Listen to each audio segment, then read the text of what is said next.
Hello, my name's Karen G and I'm the editor and founder of CycleSprog, the family cycling website. Today I'm going to start with a real basic that many parents don't understand when they're looking to buy their first bike for their child. And that is fundamentally what makes a good child's bike and what makes a not so good child's bike. So if you are new to buying a kid's bike or you've been struggling with the bike that your child's been riding for a while, then this is the video for you.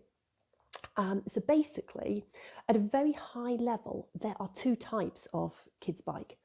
There's what I'm going to call a proper kids' bike and a toy kids' bike. And fundamentally, that is the biggest thing that differentiates the type of bike you buy for your child. And if you buy a bike in one category, you're going to have one riding experience. And if you buy a bike in the other category, you're going to have a different experience. So what makes the difference between the two? Fundamentally, a proper kids' bike has been designed by a bike manufacturer, a bike designer, and it's been designed to be ridden and enjoyed and designed with cycling in mind. A toy kids' bike, as you might imagine, has been designed from a different perspective. It's been designed to appeal to a child, to be like a toy, and hasn't been designed and thought through as a proper sort of physical bike. It's been more designed as a toy. Probably the biggest difference between the two options is the weight of the bike. If you pick up a child's bike and you pick it up and you go, oh my God, that's heavy, and you struggle to lift it up, then it's probably going to be a toy bike. It's going to be made from steel, it's going to be very, very heavy. And the other way you can tell it's a toy bike is it looks like a toy.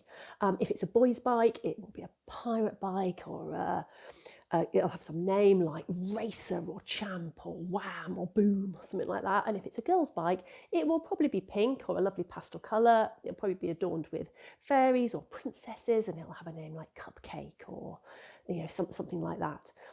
It may be adorned with sparkles and streamers and baskets and boxes and things like that. Or if it's a slightly bigger bike, it may come with full suspension that is really heavy and doesn't work, or about 21 different gears to choose from. And they're generally sold in catalogue shops, discount stores, warehouses, supermarkets, places like that, places that aren't traditionally bike, they don't have an expertise in selling bikes.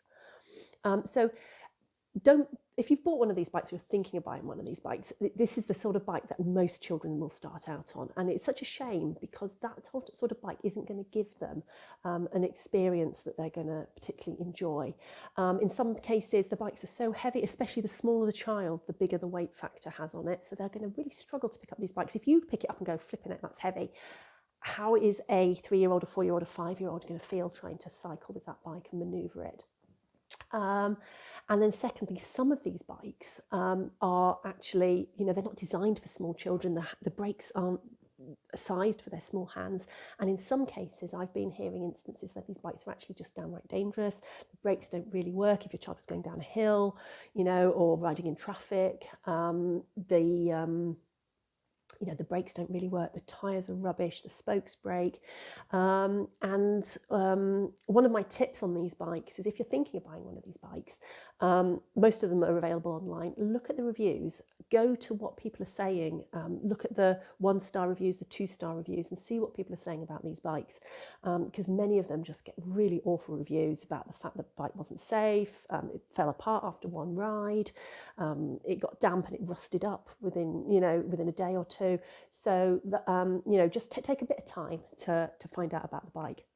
At the other end of the scale, just the other side, you've got what I call proper kids' bikes.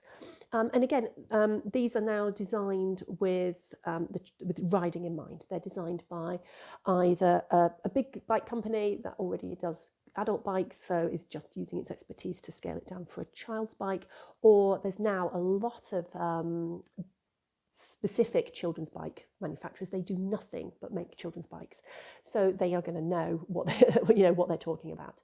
Now, what you'll notice with these bikes is they are, in general, they will be gender neutral. So you'll get a whole range of colours, and some of those colours will include pink and blue and the traditional girl-boy colours, but generally you can get a red, an orange, a yellow, a purple, a green. and they will have neutral names or names that are associated with cycling, so that they're not coming to be anything male or female, boy or girl. You'll also notice when you pick up a proper kids bike that it is much lighter than the really heavy toy bike. And you'll notice that all the components are sized for their own, the age group that bike is aimed at. So, it'll have small adjustable brake levers, it'll have smaller saddles, smaller pedals, smaller distance between the cranks. Everything about it will be scaled down. And then as the bikes get bigger, those measurements will increase. They'll be flexible, so you'll be able to raise the saddle and change the stem and, just all the bits on it that might need to be adjusted to make sure it really fits your child as they're cycling. Within that range, and I'm not going to go into this now because this video is just sort of explaining the difference between the two, within that range there is going to be cheaper proper kids bikes and a lot more expensive kids bikes, and obviously it's like anything, you get what you pay for. So there is that sort of difference within them, but the biggest thing you can do is not buy your child a toy bike, but to buy them a proper bike. If you go on the Cycle Sprog website, all of our articles on there that deal with the right sort of bike for the age of your child will only ever mention proper kids bikes. And yes, within that you can pick your own budget and your own particular requirements for a kids bike, but we would never ever recommend a toy bike. And in fact, if you are struggling with the budget for a quality kids bike and you look at the new prices, don't forget to look secondhand. It is always better to buy a used secondhand quality kids bike than a new toy bike. And these quality bikes are made to last, and some of them will keep going for decades. I mean, some of the earlier manufacturers and the ones that have been going for 8, 9, 10 years plus, some of those quality names, those initial bikes are still going strong and continue to be passed down from child to child to child. So hope this has been helpful. Hope this is a very basic introduction, has explained to you why you should always go for a proper bike and not a toy bike. And like I say, head over to Cycle Sprog, have a look at what we've got.